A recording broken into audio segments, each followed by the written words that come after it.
The golden stories में आपका स्वागत है। आइए सुनते हैं मुंशी प्रेमचंद का लिखा उपन्यास निर्मला, भाग 6। अब तक आपने सुना कि निर्मला का विवाह वकील साहब से हो चुका है, जिनके पहली पत्नी से 3 पुत्र हैं।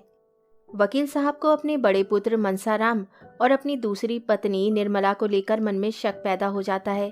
इसी के चलते वे अपने पुत्र मनसाराम को बोर्डिंग में दाखिल करा देते हैं। किंतु बोर्डिंग में जाने की बात सुनकर मनसाराम दिल ही दिल में कुढ़ते रहते हैं। मनसाराम को यह महसूस होने लगता है कि इस घर में उसे कोई प्यार नहीं करता, यहाँ तक कि उसके पिता भी उसे पसंद नहीं करते। इसी गम में वे खाना पीना छोड़ देता है और दिन पर दिन दुर्बल होता जाता है। दूसरी ओर निर्मला भी इसी शोक में डूबी जाती है कि इस घर में जो कुछ भी हो रहा है उसकी वजह से हो रहा है। उसी की वजह से मनसाराम को बोर्डिंग जाना पड़ रहा है। एक मासूम बच्चे पर इतनी मुसीबतें आ पड़ी हैं। एक बिन माँ के बच्चे को क्या कुछ सहना नहीं पड़ रहा उसकी वजह से। वे लाख चाहने के बाद भी मनसाराम को बोर्डिंग में जाने से नहीं रोक पाती। तो चलिए सुनते हैं आगे की कहानी। मनसाराम के जाने से घर सूना हो गया। दोनों छोटे लड़के उसी स्कूल में पढ़ते थे। निर्मला रोज उनसे मनसाराम का हाल पूछती। आशा थी कि छुट्टी के दिन वह आएगा, लेकिन जब छुट्टी के दिन गुजर गए और वह न आया तो निर्मला की तबीयत घबराने लगी। उसने उसके लिए मूंग के लड्डू बना रखे थे। सोमवार को प्रातः भुंगी को लड्डू देकर मदरसे भेजा। 9 बजे भुंगी लौट आई। मनसाराम ने लड्डू ज्यों के त्यों लौटा दिए थे। निर्मला ने पूछा, पहले से कुछ हरे हुए हैं कि नहीं? भुंगी, अरे हरे वरे तो नहीं हुए और सूख गए हैं। क्या जी अच्छा नहीं है? भुंगी, यह तो मैंने पूछा नहीं बहू जी, झूठ क्यों बोलूं? हाँ, वहां का कहार मेरा देवर लगता है। वह कहता था कि तुम्हारे बाबूजी की खुराक कुछ नहीं है, 2 फुल्कियां खाकर उठ जाते हैं, फिर दिन भर कुछ नहीं खाते, हरदम पड़ते रहते हैं बस। निर्मला, तूने पूछा नहीं लड्डू क्यों लौटाए देते हो? बहू जी, झूठ क्यों बोलूं, यह पूछने की तो मुझे सुध ही ना रही। हाँ, यह कहते थे कि अब तू यहाँ कभी ना आना, ना मेरे लिए कोई चीज लाना, और अपनी बहू जी से कह देना कि मेरे पास कोई चिट्ठी पत्री ना भेजे, लड़कों से भी मेरे पास कोई संदेशा ना भेजे। और एक ऐसी बात कही कि मेरे मुंह से निकल नहीं सकती। फिर रोने लगे। कौन बात थी, कह तो। क्या कहूँ, कहते थे मेरे जीने को धिक्कार है, यही कहकर रोने लगे बस। निर्मला के मुंह से एक ठंडी सांस निकल गई। ऐसा मालूम हुआ मानो कलेजा बैठा जाता है। उसका रोम रोम आर्तनाद करने लगा। वह वहां बैठी न रह सकी, जाकर बिस्तर पर मुंह ढाँप कर लेट रही और फूट फूट कर रोने लगी। वह भी जान गए। उसके अंतःकरण में बार बार यही आवाज गूंजने लगी, वह भी जान गए। भगवान, भगवान, अब क्या होगा? जिस संदेह की आग में वे भस्म हो रही थी, अब शतगुण वेग से धधकने लगी। उसे अपनी कोई चिंता ना थी। जीवन में अब सुख की क्या आशा थी जिसकी उसे लालसा होती? उसने अपने मन को इस विचार से समझाया था कि यह मेरे पूर्व कर्मों का प्रायश्चित है। कौन प्राणी ऐसा निर्लज होगा जो इस दशा में बहुत दिन जी सके? कर्तव्य की वेदी पर उसने अपना जीवन और उसकी सारी कामनाएं होम कर दी थी। हृदय रोता था, पर मुख पर हंसी का रंग भरना पड़ता था। जिसका मुख देखने को जीना चाहता था, उसके सामने हंस हंस कर बातें करनी पड़ती थी। जिस देह का स्पर्श उसे सर्प के शीतल स्पर्श के समान लगता था, उसे आलिंगित होकर उसे जितनी घृणा, जितनी मर्म वेदना होती थी, उसे कौन जान सकता है। उस समय उसकी यही इच्छा थी कि धरती फट जाए और मैं उसमें समा जाऊं। लेकिन सारी विडंबना अब तक अपने ही तक थी। अपनी चिंता उसने छोड़ दी थी, लेकिन वह समस्या अब अत्यंत भयंकर हो गई थी। वह अपनी आंखों से मनसाराम की आत्मपीड़ा नहीं देख सकती थी। मनसाराम जैसे मनस्वी साहसी युवक पर इस आक्षेप का जो असर पड़ सकता था, उसकी कल्पना ही से उसके प्राण कांप उठते। अब चाहे उस पर कितने ही संदेह क्यों ना हो, चाहे उसे आत्महत्या ही क्यों ना करनी पड़े, पर वह चुप नहीं बैठ सकती। मनसाराम की रक्षा करने के लिए वह विकल हो गई। उसने संकोच और लज्जा की चादर उतारकर फेंक देने का निश्चय कर लिया। वकील साहब भोजन करके कचहरी जाने के पहले एक बार उससे अवश्य मिल लिया करते थे। उनके आने का समय हो गया था। आ ही रहे होंगे, यह सोचकर निर्मला द्वार पर खड़ी हो गई और उनका इंतजार करने लगी। लेकिन यह क्या, वह तो बाहर चले जा रहे हैं। गाड़ी जुतकर आ गई। यह हुक्म वह यहीं से दिया करते थे, तो क्या आज वह ना आएंगे? बाहर ही बाहर चले जाएंगे? नहीं, ऐसा नहीं होने पाएगा। उसने भुंगी से कहा, जाकर बाबूजी को बुला ला, कहना एक जरूरी काम है, सुन लीजिए। मुंशी जी जाने को तैयार ही थे। ये संदेशा पाकर अंदर आए, पर कमरे में ना आकर दूर ही से पूछा, क्या बात है भाई? जल्दी कह दो, मुझे एक जरूरी काम से जाना है। अभी थोड़ी देर हुई, हेडमास्टर साहब का एक पत्र आया है कि मनसाराम को ज्वर आ गया है। बेहतर हो कि आप इसका घर पर ही इलाज करें। इसलिए उधर से ही होता हुआ कचहरी जाऊंगा। तुम्हें कोई खास बात तो नहीं कहनी है? निर्मला पर मानो वज्र गिर पड़ा। आंसुओं के आवेग और कंठ स्वर में घोर संग्राम होने लगा। दोनों पहले निकलने पर तुले हुए थे। दो में से कोई एक आदमी भी पीछे हटना नहीं चाहता था। कंठ स्वर की दुर्बलता और आंसुओं की सबलता देखकर यह निश्चय करना कठिन नहीं था कि एक क्षण यहीं संग्राम होता रहा तो मैदान किसके हाथ रहेगा। आखिर दोनों साथ साथ निकले, लेकिन बाहर आते ही बलवान ने निर्बल को दबा लिया। केवल इतना मुंह से निकला, कोई खास बात नहीं थी, आप तो उधर जा ही रहे हैं। मुंशी जी, मैंने लड़कों को पूछा था, वे कहते थे कल बैठे पढ़ रहे थे, आज ना जाने क्या हो गया। निर्मला ने आवेश से कांपते हुए कहा, यह सब आप कर रहे हैं। मुंशी जी ने त्योनियां बदलकर कहा, मैं कर रहा हूं? मैं क्या कर रहा हूं? अपने दिल से पूछिए। मैंने तो यही सोचा था कि यहां उसका पढ़ने में जी नहीं लगता, वहां और लड़कों के साथ खामखा पड़ेगा ही। यह तो बुरी बात ना थी, और मैंने क्या किया? निर्मला, खूब सोचिए, इसीलिए आपने उन्हें वहां भेजा था। आपके मन में और कोई बात ना थी? मुंशी जी जरा हिचकिचाए और अपनी दुर्बलता को छिपाने के लिए मुस्कुराने की चेष्टा करके बोले, और क्या बात हो सकती थी, भला तुम ही सोचो। निर्मला, खैर यही सही। अब आप कृपा करके उन्हें आज ही लेते आइएगा। वहां रहने से उनकी बीमारी बढ़ जाने का भय है। यहाँ दीदी जी जितनी तीमारदारी कर सकती हैं, दूसरा नहीं कर सकता। एक क्षण के बाद उसने सिर नीचा करके कहा, मेरे कारण ना लाना चाहते हो तो मुझे घर भेज दीजिए, मैं वहां आराम से रहूंगी। मुंशी जी ने इसका कुछ जवाब ना दिया, बाहर चले गए और एक क्षण में गाड़ी स्कूल की ओर चली। मन, तेरी गति कितनी विचित्र है, कितनी रहस्य से भरी हुई, कितनी दुर्भेद्य। तू कितनी जल्दी रंग बदलता है। इस कला में तू निपुण है। आतिशबाजी की चरखी को भी रंग बदलते हुए कुछ देरी लगती है, पर तुझे रंग बदलने में उसका लक्षांश समय भी नहीं लगता। जहां अभी वात्सल्य था, वहां फिर संदेह ने आसन जमा लिया। वह सोचते थे, कहीं उसने बहाना तो नहीं किया है। मनसाराम 2 दिन तक गहरी चिंता में डूबा रहा। बार बार अपनी माता की याद आती। ना खाना अच्छा लगता, ना पढ़ने में ही जी लगता। उसकी काया पलट सी हो गई।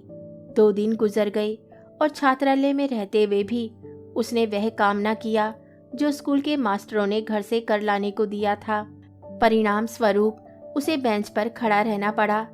जो बात कभी ना हुई थी वह आज हो गई। ये असह अपमान भी उसे सहना पड़ा। तीसरे दिन वह इन्हीं चिंताओं में मग्न हुआ, अपने मन को समझा रहा था। कहाँ संसार में अकेले मेरी ही माता मरी है? विमाताएं तो सभी इसी प्रकार की होती हैं। मेरे साथ कोई नई बात नहीं हो रही। अब मुझे पुरुषों की भांति द्विगुण परिश्रम से अपना काम करना चाहिए। जैसे माता पिता राजी रहें, वैसे उन्हें राजी रखना चाहिए। इस साल अगर छात्रवृत्ति मिल गई तो मुझे घर से कुछ लेने की जरूरत ही ना रहेगी। कितने ही लड़के अपने ही बल पर बड़ी बड़ी उपाधियां प्राप्त कर लेते हैं। भाग्य के नाम को रोने कोसने से क्या होगा? इतने में जियाराम आकर खड़ा हो गया। मनसाराम ने पूछा, घर का क्या हाल है जिया? नई अम्मा जी तो बहुत प्रसन्न होंगी।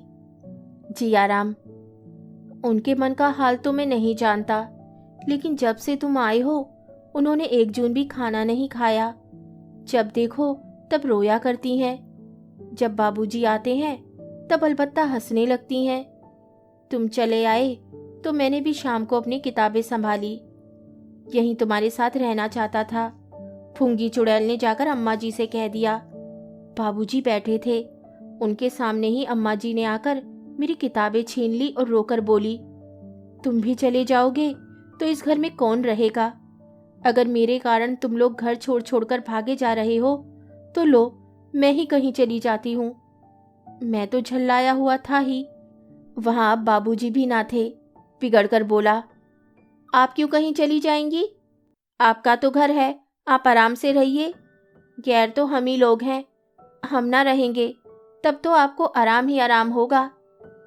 मनसाराम, तुमने खूब कहा, बहुत ही अच्छा कहा। इस पर और भी झल्लाई होंगी और जाकर बाबूजी से शिकायत की होगी। जियाराम, नहीं, यह कुछ नहीं हुआ। बेचारी जमीन पर बैठकर रोने लगी। मुझे भी करुणा आ गई, मैं भी रो पड़ा। उन्होंने आंचल से मेरे आंसू पोंछे और बोली, जिया, मैं ईश्वर को साक्षी देकर कहती हूँ कि मैंने तुम्हारे भैया के विषय में तुम्हारे बाबू से एक शब्द भी नहीं कहा। मेरे भाग में कलंक लिखा हुआ है, वही भोग रही हूँ। फिर और न जाने क्या क्या कहा जो मेरी समझ में नहीं आया। कुछ बाबूजी की बात थी। मनसाराम ने उद्विग्नता से पूछा, बाबूजी के विषय में? बाबूजी के विषय में क्या कहा, कुछ याद है? जियाराम, बातें तो भाई मुझे याद नहीं आती। मेरी मेमोरी कौन बड़ी है, लेकिन उनकी बातों का मतलब कुछ ऐसा मालूम होता था कि उन्हें बाबूजी को प्रसन्न रखने के लिए यह स्वांग भरना पड़ रहा है।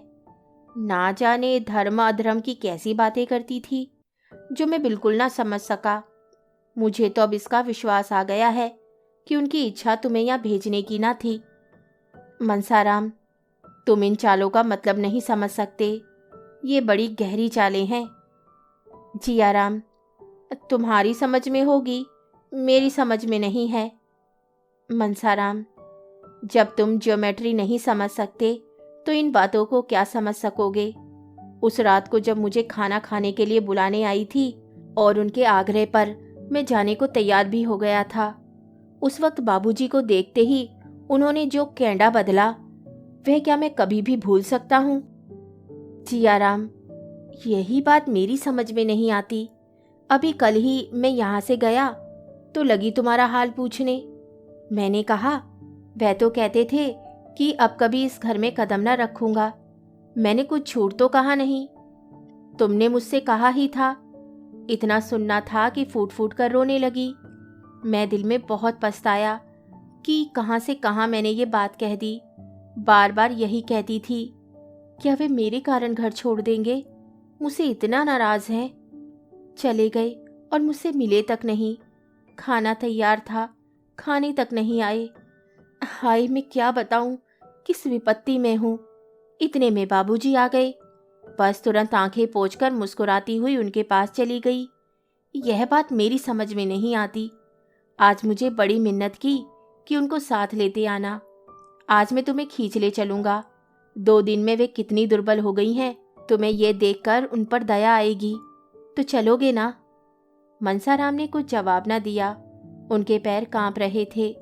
जियाराम तो हाजिरी की घंटी सुनकर भागा, पर वे बेंच पर लेट गया और इतनी लंबी सांस ली मानो बहुत देर से उसने सांस ही नहीं ली है। उसके मुख से दुस्सह वेदना में डूबे हुए शब्द निकले।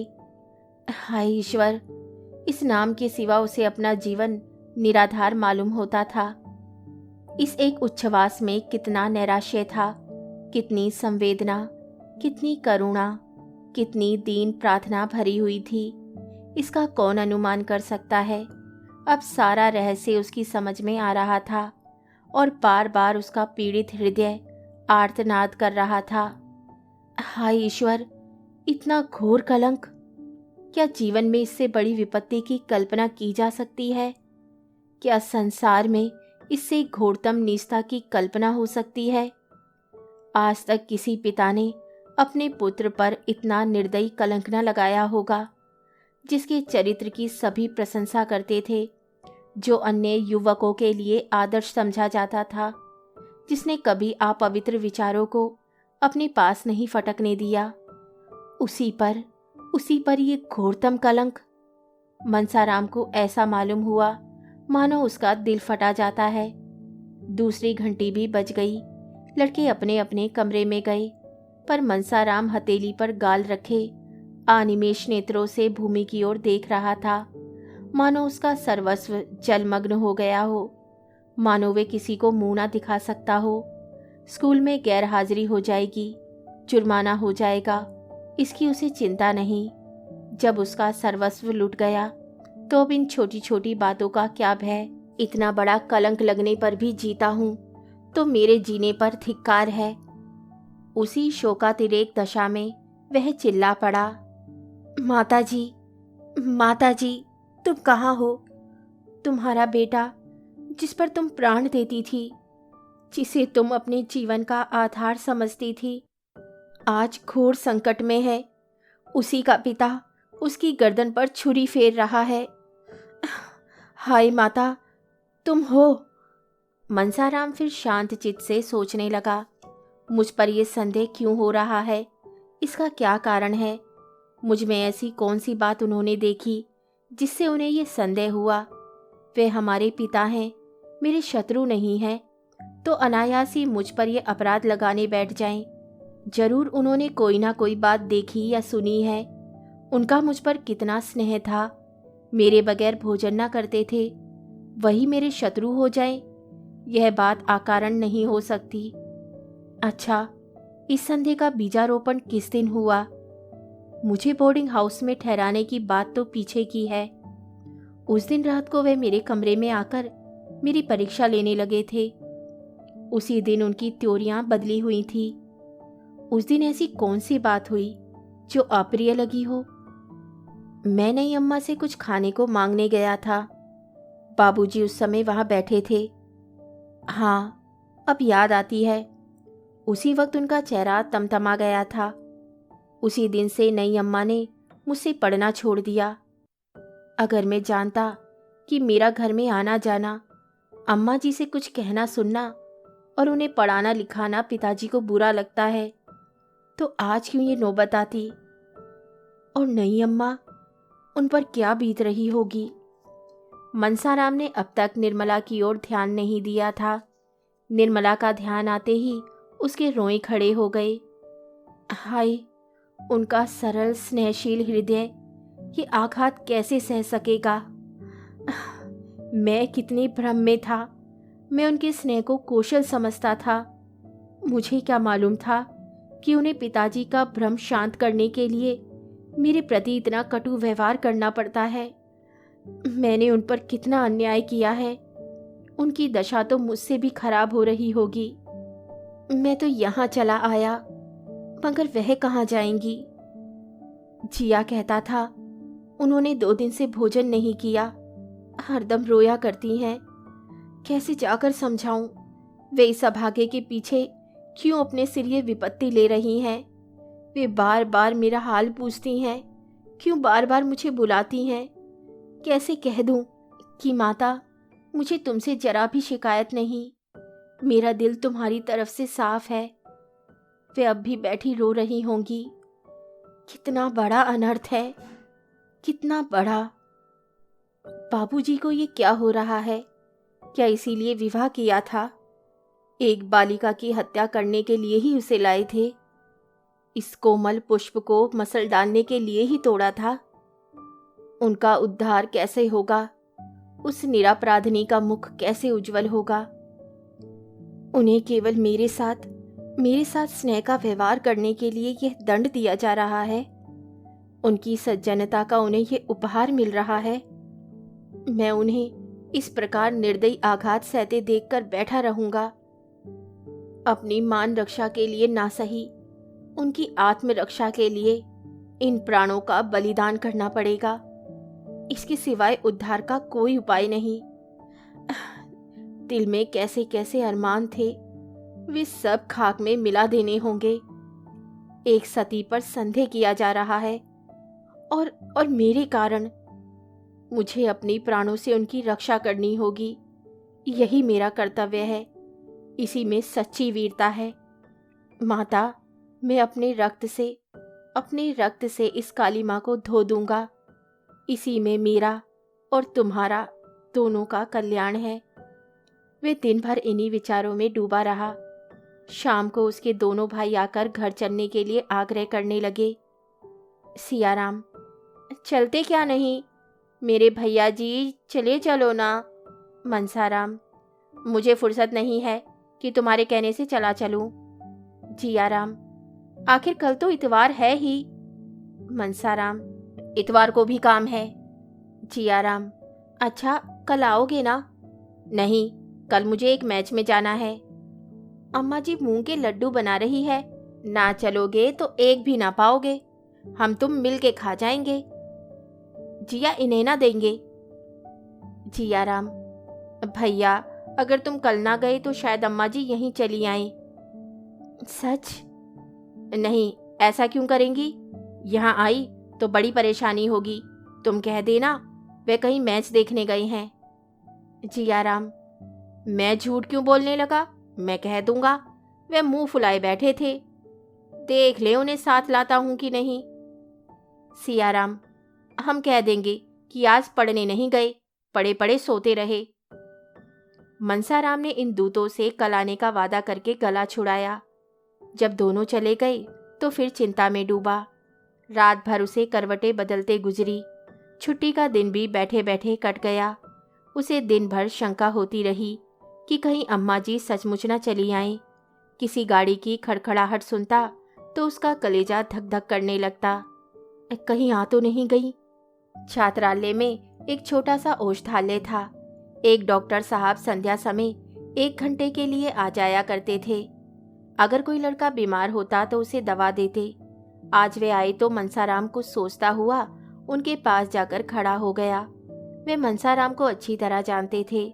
उसे देखकर आश्चर्य से बोले, यह तुम्हारी क्या हालत है जी? तुम तो मानो गले जा रहे हो। कहीं बाजार का सा चस्का तो नहीं पड़ गया? आखिर तुम्हें हुआ क्या? जरा यहाँ तो आओ। मनसाराम ने मुस्कुराकर कहा, मुझे जिंदगी का रोग है। आपके पास इसकी भी तो कोई दवा है? डॉक्टर, मैं तुम्हारी परीक्षा करना चाहता हूँ। तुम्हारी सूरत ही बदल गई है, अजी पहचाने भी नहीं जाते। ये कहकर उन्होंने मनसाराम का हाथ पकड़ लिया और छाती, पीठ, आंखें, जीभ सब बारी बारी से देखी। तब चिंतित होकर बोले, वकील साहब से मैं आज ही मिलूंगा। तुम्हें थाइसिस हो रहा है। सारे लक्षण उसी के हैं। मनसाराम ने बड़ी उत्सुकता से पूछा, कितने दिनों में काम तमाम हो जाएगा डॉक्टर साहब? डॉक्टर, कैसी बात करते हो जी? मैं वकील साहब से मिलकर तुम्हें किसी पहाड़ी जगह भेजने की सलाह दूंगा। ईश्वर ने चाहा तो बहुत जल्द अच्छे हो जाओगे। बीमारी अभी पहले स्टेज में है। मनसाराम, तब तो अभी 1-2 साल की देर मालूम होती है। मैं तो इतना इंतजार नहीं कर सकता। सुनिए, मुझे थाइसिस वाइसिस कुछ नहीं है, ना कोई दूसरी शिकायत ही है। आप बाबूजी को नाहक परेशानी में न डालिएगा। इस वक्त मेरे सिर में दर्द है। कोई दवा दीजिए, कोई ऐसी दवा हो जिससे नींद भी आ जाए। मुझे 2 रात से नींद नहीं आती। डॉक्टर ने जहरीली दवाइयों की अलमारी खोली और शीशी से थोड़ी सी दवा निकालकर मनसाराम को दी। मनसाराम ने पूछा, यह तो कोई जहर है भला? इसे कोई पी ले तो मर जाए? डॉक्टर, नहीं नहीं, मर तो नहीं जाए, पर सिर में चक्कर जरूर आ जाए। कोई ऐसी दवा भी है इसमें जिसे पीते ही प्राण निकल जाएं? ऐसी 1-2 नहीं, कितनी ही दवाएं हैं। यह जो शीशी देख रहे हो, इसकी 1 बूंद भी पेट में चली जाए तो जान ना बचे, आनन फानन में मौत हो जाए। मनसाराम, क्यों डॉक्टर साहब? जो लोग जहर खा लेते हैं उन्हें बड़ी तकलीफ होती होगी। डॉक्टर, सभी जहरों में तकलीफ नहीं होती। बास तो ऐसे हैं कि पीते ही आदमी ठंडा हो जाता है। यह शीशी इसी किस्म की है।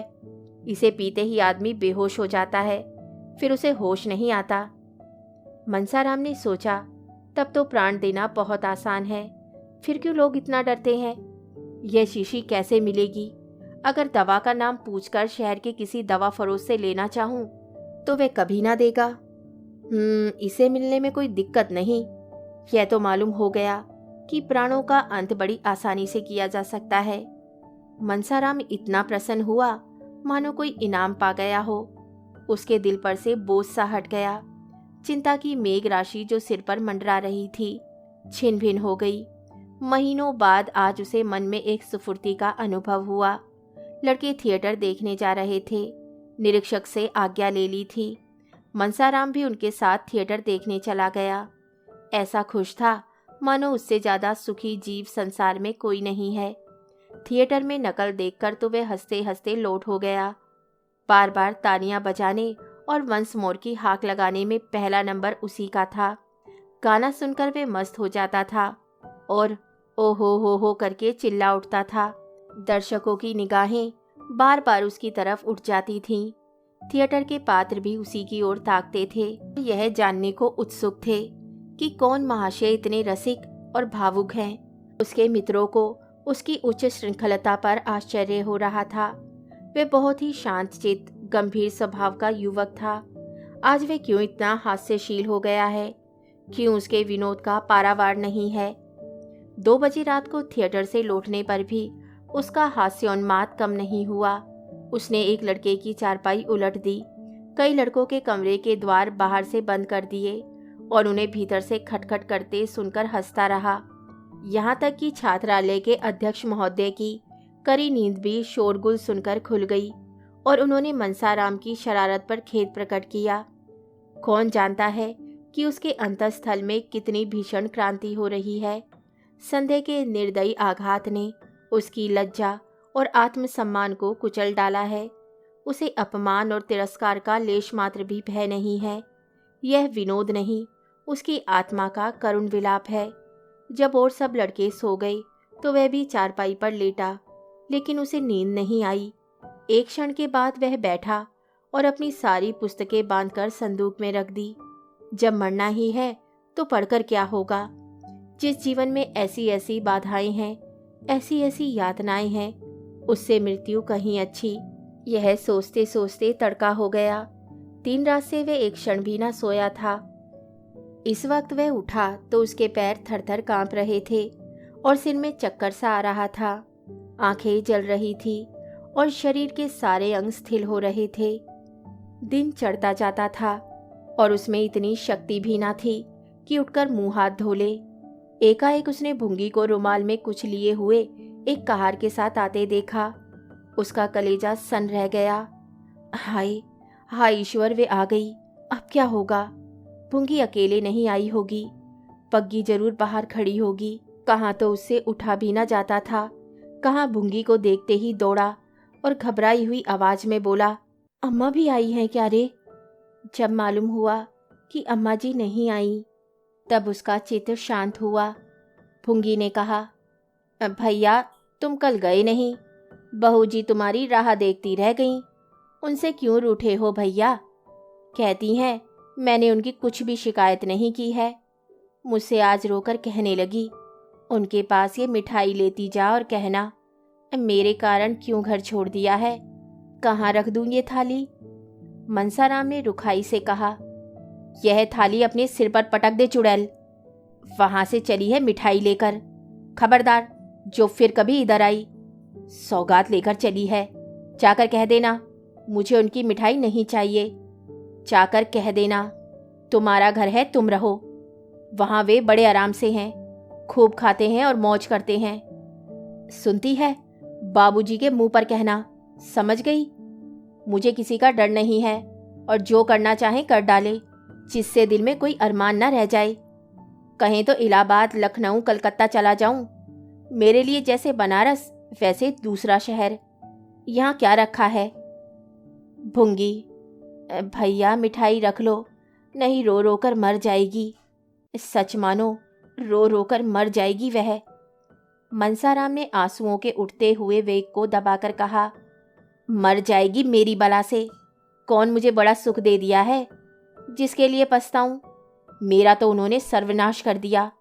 कह देना मेरे पास कोई संदेशा ना भेजे, कुछ जरूरत नहीं। फूंगी, भैया तुम तो कहते हो यहाँ खूब खाता हूँ और मौज करता हूँ, मगर देह तो आधी भी ना रही। जैसे आए थे उससे आधे भी ना रहे। मनसाराम, यह तेरी आंखों का फेर है। देखना 2-4 दिन में मुटाकर कोलू हो जाता हूँ कि नहीं। उनसे यह भी कह देना कि रोना धोना बंद करे। जो मैंने सुना कि रोती हैं और खाना नहीं खाती, तो मुझसे बुरा कोई नहीं। मुझे घर से निकाला है तो आप आराम से रहें। चली हैं प्रेम दिखाने। मैं ऐसे तिरिया चरित्र बहुत पड़े बैठा हूँ। फुंगी चली गई। मनसाराम को उससे बातें करते ही कुछ ठंड मालूम होने लगी थी। यह अभिनय करने के लिए उसे अपने मनोभावों को जितना दबाना पड़ा था वह उसके लिए असाध्य था। उसका आत्मसम्मान उसे इस कुटिल व्यवहार का जल्द से जल्द अंत कर देने के लिए बाध्य कर रहा था। पर इसका परिणाम क्या होगा? निर्मला क्या ये आघात सह सकेगी? अब तक वह मृत्यु की कल्पना करते समय किसी अन्य प्राणी का विचार न करता था, पर आज एकाएक ज्ञान हुआ कि मेरे जीवन के साथ एक और प्राणी का जीवन सूत्र भी बंधा हुआ है। निर्मला ये समझेगी कि मेरी निष्ठुरता ही ने इनकी जान ली है। यह समझकर उसका कोमल हृदय फट न जाएगा। उसका जीवन तो अब भी संकट में है। संदेह के कठोर पंजे में फंसी हुई अबला क्या अपने को हत्यारिणी समझकर बहुत दिन तक जीवित रह सकती है? मनसाराम ने चारपाई पर लेटकर लिहाफ ओढ़ लिया, फिर भी सर्दी से कलेजा कांप रहा था। थोड़ी ही देर में उसे जोर से ज्वर चढ़ गया। वह बेहोश हो गया। इस अचेत दशा में उसे भांति भांति के स्वप्न दिखाई देने लगे। थोड़ी थोड़ी देर के बाद चौंक पड़ता, आंखें खुल जाती, फिर बेहोश हो जाता। सहसा वकील साहब की आवाज़ सुनकर वह चौंक पड़ा। हाँ, वकील साहब की आवाज़ थी। उसने लिहाफ फेंक दिया और चारपाई से उतरकर नीचे खड़ा हो गया। उसके मन में एक आवेग हुआ कि इस वक्त इनके सामने प्राण दे दूं। उसे ऐसा मालूम हुआ कि मैं मर जाऊं तो इन्हें सच्ची खुशी होगी। शायद इसीलिए वह देखने आए हैं कि मेरे मरने में कितनी देर है। वकील साहब ने उसका हाथ पकड़ लिया जिससे वे गिर ना पड़े और पूछा, कैसी तबीयत है लल्लू? लेटे क्यों ना रहे? लेट जाओ, तुम खड़े क्यों हो गए? मनसाराम, मेरी तबीयत तो बहुत अच्छी है, आपको व्यर्थ ही कष्ट हुआ। मुंशी जी ने कुछ जवाब न दिया। लड़के की दशा देखकर उनकी आंखों से आंसू निकल आए। वह हृष्ट पुष्ट बालक जिसे देखकर चित्त प्रसन्न हो जाता था, अब सूख कर कांटा हो गया था। 5-6 दिन में ही वह इतना दुबला हो गया कि उसे पहचानना कठिन था। मुंशी जी ने उसे आहिस्ता से चारपाई पर लिटा दिया और लिहाफ अच्छी तरह से उड़ाकर सोचने लगे कि अब क्या करना चाहिए। कहीं लड़का हाथ से तो नहीं जाएगा। ये ख्याल करके वह शोक विवल हो गए और स्टूल पर बैठकर फूट फूट कर रोने लगे। मनसाराम भी लिहाफ में मुंह लपेटे रो रहा था। अभी थोड़े ही दिनों पहले उसे देखकर पिता का हृदय गर्व से फूल उठता था, लेकिन आज उसे इस दारुण दशा में देखकर भी वे सोच रहे हैं कि इसे घर ले चलूं या नहीं। क्या यहाँ दवा नहीं हो सकती? मैं यहाँ 24 घंटे बैठा रहूँगा। डॉक्टर साहब यहाँ है ही, कोई दिक्कत ना होगी। घर ले चलने में उन्हें बाधाएं ही बाधाएं दिखाई देती। सबसे बड़ा भय यह था कि वहाँ निर्मला इसके पास हरदम बैठी रहेगी और मैं मना ना कर सकूँगा। यह उनके लिए आश्चर्य था। इतने में अध्यक्ष ने आकर कहा, मैं तो समझता हूँ कि आप इन्हें अपने साथ ले जाएं। गाड़ी है ही, कोई तकलीफ ना होगी। यहाँ अच्छी तरह देखभाल ना हो सकेगी। मुंशी जी, हाँ हाँ हाँ, आया तो मैं इसी ख्याल से था, लेकिन इनकी हालत बहुत ही नाजुक मालूम होती है। जरा सी असावधानी होने से सरशाम हो जाने का भय है। अध्यक्ष, यहाँ से इन्हें ले जाने में थोड़ी सी दिक्कत जरूर है, लेकिन यह तो आप खुद सोच सकते हैं कि घर पर जो आराम मिल सकता है वह यहाँ किसी तरह नहीं मिल सकता। इसके अतिरिक्त किसी बीमार लड़के को यहाँ रखना नियम विरुद्ध भी है। मुंशी जी, कहिए तो मैं हेडमास्टर से आज्ञा ले लूँ। मुझे इनका यहाँ से इस हालत में ले जाना किसी तरह मुनासिब नहीं मालूम होता। अध्यक्ष ने हेडमास्टर का नाम सुना तो समझे कि ये महाशय धमकी दे रहे हैं। जरा तुनक कर बोले, हेडमास्टर नियम विरुद्ध कोई बात नहीं कर सकते। मैं इतनी बड़ी जिम्मेदारी कैसे ले सकता हूँ? अब क्या हो, क्या घर ले जाना ही पड़ेगा? यहाँ रखने का तो ये बहाना था कि ले जाने से बीमारी बढ़ जाने की शंका है। यहाँ से ले जाकर अस्पताल में ठहराने का कोई बहाना नहीं है। जो सुनेगा वह यही कहेगा कि डॉक्टर की फीस बचाने के लिए लड़के को अस्पताल फेंक आए, पर अब ले जाने के सिवा और कोई उपाय ना था। अगर अध्यक्ष महोदय इस वक्त रिश्वत लेने को तैयार हो जाते तो शायद 2-4 साल का वेतन ले लेते, लेकिन कायदे के पाबंद लोगों में इतनी बुद्धि, इतनी चतुराई कहाँ? अगर इस वक्त मुंशी जी को कोई आदमी ऐसा उज्र सुझा देता जिसमें उन्हें मनसाराम को घर न ले जाना पड़े, तो वे आजीवन उसका एहसान मानते। सोचने का समय भी ना था। अध्यक्ष महोदय शैतान की तरह सिर पर सवार था। विवश होकर मुंशी जी ने दोनों साइसों को बुलाया और मनसाराम को उठाने लगे। मनसाराम अर्धचेतना की दशा में था। चौंक कर बोला, क्या है? कौन है? मुंशी जी, कोई नहीं है बेटा, मैं तुम्हें घर ले चलना चाहता हूँ। आओ आओ, गोद में उठा लूँ। मुझे क्यों घर ले चलते हैं? मैं वहाँ नहीं जाऊँगा। यहाँ तो नहीं रह सकते बेटा, नियम ही ऐसा है। कुछ भी हो, वहाँ ना जाऊँगा। मुझे और कहीं ले चलिए, किसी पेड़ के नीचे, किसी झोपड़े में, जहाँ चाहे रखिए, पर घर पर ना ले चलिए। अध्यक्ष ने मुंशी जी से कहा, आप इन बातों का ख्याल ना करें, यह तो होश में नहीं है। मनसाराम, कौन होश में नहीं है? मैं होश में नहीं हूँ? किसी को गालियाँ देता हूँ, दांत काटता हूँ, क्यों होश में नहीं हूँ? मुझे यहीं पड़ा रहने दीजिए। जो कुछ होना होगा, अगर ऐसा है तो मुझे अस्पताल ले चलिए। मैं वहाँ पड़ा रहूँगा। जीना होगा जीऊँगा, मरना होगा मरूँगा, लेकिन घर किसी तरह भी न जाऊँगा। यह जोर पाकर मुंशी जी फिर अध्यक्ष की मिन्नतें करने लगे, लेकिन वे कायदे का पाबंद आदमी कुछ सुनता ही ना था। अगर छूत की बीमारी हुई और किसी दूसरे लड़के को छूत लग गई तो कौन उसका जवाबदेह होगा? इस तर्क के सामने मुंशी जी की कानूनी दलीलें भी मात हो गई। आखिर मुंशी जी ने मनसाराम से कहा, बेटा, तुम्हें घर चलने से क्यों इनकार हो रहा है? वहाँ तो सभी तरह का आराम होगा।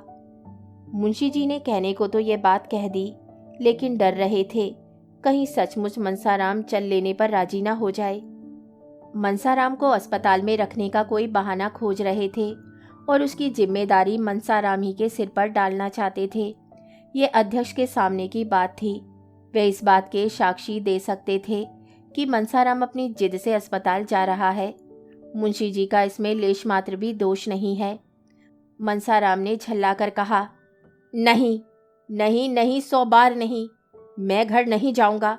मुझे अस्पताल ले चलिए और घर के सब आदमियों को मना कर दीजिए कि मुझे देखने ना आए। मुझे कुछ नहीं हुआ है, बिल्कुल बीमार नहीं हूँ। आप मुझे छोड़ दीजिए, मैं अपने पाँव से चल सकता हूँ। वह उठ खड़ा हुआ और उन्मत्त की भांति द्वार की ओर चला, लेकिन पैर लड़खड़ा गए। यदि मुंशी जी ने संभाल न लिया होता तो उसे बड़ी चोट आती। दोनों नौकरों की मदद से मुंशी जी उसे बग्गी के पास लाए और अंदर बिठा दिया। गाड़ी अस्पताल की ओर चली। वही हुआ जो मुंशी जी चाहते थे। इस शोक में भी उनका चित्त संतुष्ट था। लड़का अपनी इच्छा से अस्पताल जा रहा था। क्या यह इस बात का प्रमाण नहीं था कि घर में इसे कोई स्नेह नहीं है? क्या इससे यह सिद्ध नहीं होता कि मनसाराम निर्दोष है? वह उस पर अकारण ही भ्रम कर रहे थे, वह उस पर अकारण ही शक कर रहे थे। लेकिन जरा ही देर में इस तुष्टि की जगह उनके मन में ग्लानि का भाव जागृत हुआ। वे अपने प्राण प्रिय पुत्र को घर न ले जाकर अस्पताल लिए जा रहे थे। उनके विशाल भवन में उनके पुत्र के लिए जगह न थी। इस दशा में भी, जबकि उसका जीवन संकट में पड़ा हुआ था। कितनी विडंबना है। एक क्षण के बाद एकाएक मुंशी जी के मन में प्रश्न उठा, कहीं मनसाराम उनके भावों को ताड़ तो नहीं गया? इसीलिए तो उसे घर से घृणा नहीं हो गई है। अगर ऐसा है तो गजब हो जाएगा। इस अनर्थ की कल्पना ही से मुंशी जी के रोए खड़े हो गए और कलेजा धक धक करने लगा। हृदय में एक धक्का सा लगा। अगर इस ज्वर का यही कारण है तो ईश्वर ही मालिक है। इस समय उनकी दशा अत्यंत दयनीय थी। वह आग जो उन्होंने अपने ठुठरे हुए हाथों को सेकने के लिए जलाई थी, अब उनके घर में लगी जा रही थी। इस करुणा, शोक, पश्चाताप और शंका से उनका चित्त घबरा उठा। उनके गुप्त रोदन की ध्वनि बाहर निकल सकती तो सुनने वाले रो पड़ते। उनके आंसू बाहर निकल सकते तो उनका तार बंध जाता। उन्होंने पुत्र के वर्णहीन मुख की ओर एक वात्सल्यपूर्ण नेत्रों से देखा। वेदना से विकल होकर उसे छाती से लगा लिया और इतना रोए कि हिचकी बंध गई। सामने अस्पताल का फाटक दिखाई दे रहा था। आगे की कहानी सुनिए अगले भाग में। तब तक के लिए धन्यवाद।